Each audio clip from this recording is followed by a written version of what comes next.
ನಮಸ್ಕಾರ ಸ್ನೇಹಿತರೆ, ನೀವೇನಾದರೂ ತುಮಕೂರು ಜಿಲ್ಲೆಯ ಪ್ರವಾಸವನ್ನು ಮಾಡಬೇಕು ಅಂತ ಅಂದುಕೊಳ್ತಾ ಇದ್ದರೆ ಯಾವೆಲ್ಲ ಪ್ರವಾಸಿ ಸ್ಥಳಗಳಿಗೆ ಭೇಟಿಯನ್ನು ನೀಡ್ಬೋದು ಎಂಬ ಮಾಹಿತಿಯನ್ನು ಈ ಒಂದು ವಿಡಿಯೋದಲ್ಲಿ ತಿಳಿಸ್ಕೊಡ್ತಾ ಇದ್ದೀನಿ. ವಿಡಿಯೋವನ್ನು ಕೊನೆ ತನಕ ನೋಡಿ. ದೇವರಾಯನ ದುರ್ಗ ತುಮಕೂರಿನಿಂದ ಸುಮಾರು 16 ಕಿಲೋಮೀಟರ್ ದೂರದಲ್ಲಿರುವ ಈ ಸ್ಥಳ ಒಂದು ಅದ್ಭುತ ಧಾರ್ಮಿಕ ಮತ್ತು ಪ್ರವಾಸಿ ಸ್ಥಾನವಾಗಿದೆ. ಈ ಬೆಟ್ಟದ ಮೇಲೆ ಯೋಗ ನರಸಿಂಹ ಮತ್ತು ಭೋಗ ನರಸಿಂಹ ದೇವಾಲಯಗಳಿವೆ. ಸುತ್ತಲಿನ ಕೋಟೆ ಸೂರ್ಯಾಸ್ತವನ್ನು ನೋಡಲು ಅದ್ಭುತ ಸ್ಥಳವಾಗಿದೆ. ಬೆಟ್ಟವನ್ನು ಹತ್ತಲು ಮೆಟ್ಟಿಲುಗಳ ವ್ಯವಸ್ಥೆ ಇರುವುದರಿಂದ ಸುಲಭದ ಚಾರಣ ಅನುಭವವನ್ನು ಕೊಡುತ್ತೆ. ನಾಮದ ಚಿಲುಮೆ ದೇವರಾಯನ ದುರ್ಗದ ಸಮೀಪವಿರುವ ಒಂದು ಪ್ರಸಿದ್ಧ ಪ್ರವಾಸಿ ಸ್ಥಳ ಇದಾಗಿದೆ.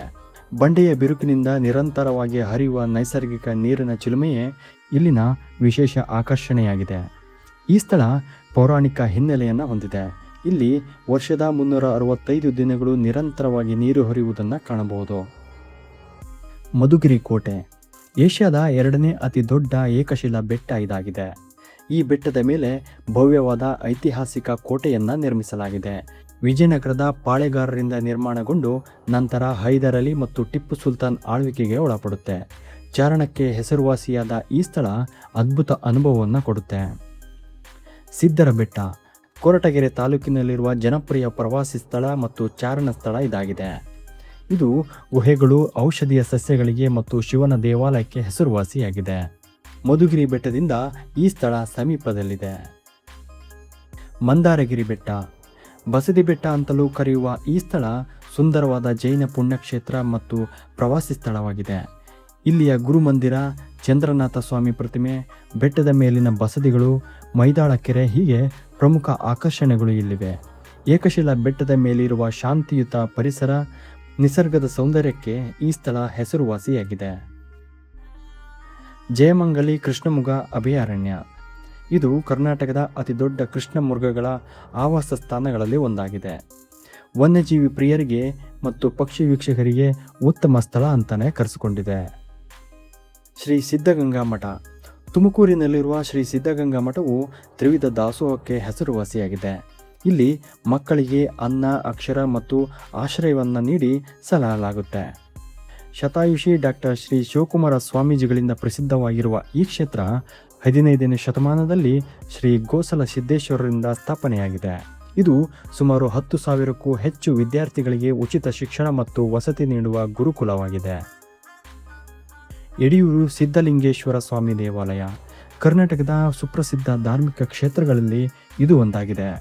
15ನೇ ಶತಮಾನದ ಮಹಾನ್ ವೀರಶೈವ ಸಂತ ಮತ್ತು ವಚನಕಾರ ಶ್ರೀ ತೋಂಟದ ಸಿದ್ಧಲಿಂಗೇಶ್ವರ ಸಮಾಧಿ ಸ್ಥಳ ಇದಾಗಿದೆ. ಲಕ್ಷಾಂತರ ಭಕ್ತರನ್ನು ಹೊಂದಿರುವ ಈ ಸ್ಥಳ ತುಮಕೂರಿನ ಪ್ರಸಿದ್ಧ ಆಕರ್ಷಣೆಯಾಗಿದೆ. ಗೊರವನಹಳ್ಳಿ ಶ್ರೀ ಮಹಾಲಕ್ಷ್ಮಿ ದೇವಾಲಯ ತುಮಕೂರು ಜಿಲ್ಲೆಯ ಕೊರಟಗೆರೆ ತಾಲೂಕಿನಲ್ಲಿರುವ ಈ ದೇವಾಲಯ ಕರ್ನಾಟಕದ ಅತ್ಯಂತ ಪ್ರಸಿದ್ಧ ಧಾರ್ಮಿಕ ಕ್ಷೇತ್ರ ಅಂತಲೇ ಕರೆಸಿಕೊಂಡಿದೆ. ಈ ಕ್ಷೇತ್ರವನ್ನು ಕರ್ನಾಟಕದ ಕೊಲ್ಲಾಪುರ ಎಂದೇ ಕರೆಯಲಾಗುತ್ತೆ. ದೇವರಾಯನ ದುರ್ಗ ಮತ್ತು ನಾಮದ ಚಿಲುಮೆ ಈ ಸ್ಥಳಕ್ಕೆ ಹತ್ತಿರದಲ್ಲಿವೆ. ಕೋಟೆ ಶ್ರೀ ಆಂಜನೇಯ ಸ್ವಾಮಿ ಪ್ರತಿಮೆ ಈ ದೇವಾಲಯದ ಪ್ರವೇಶ ದ್ವಾರದಲ್ಲಿ 75 ಅಡಿ ಎತ್ತರದ ಹನುಮಂತನ ಪ್ರತಿಮೆ ಇದೆ. ಇಲ್ಲಿ ಸುಮಾರು 500 ವರ್ಷಗಳ ಹಳೆಯ ದೇವಾಲಯವನ್ನು ಕಾಣಬಹುದು. ಇಲ್ಲಿನ ಹನುಮಂತನ ಬೃಹತ್ ಪ್ರತಿಮೆಯನ್ನು 2005ರಲ್ಲಿ ನಿರ್ಮಿಸಲಾಗಿದೆ. ಕೈದಾಳ ಚನ್ನಕೇಶವ ದೇವಾಲಯ ಹೊಯ್ಸಳರ ಶೈಲಿಯಲ್ಲಿ ನಿರ್ಮಿತವಾದ ಪುರಾತನ ದೇವಾಲಯ ಇದಾಗಿದೆ.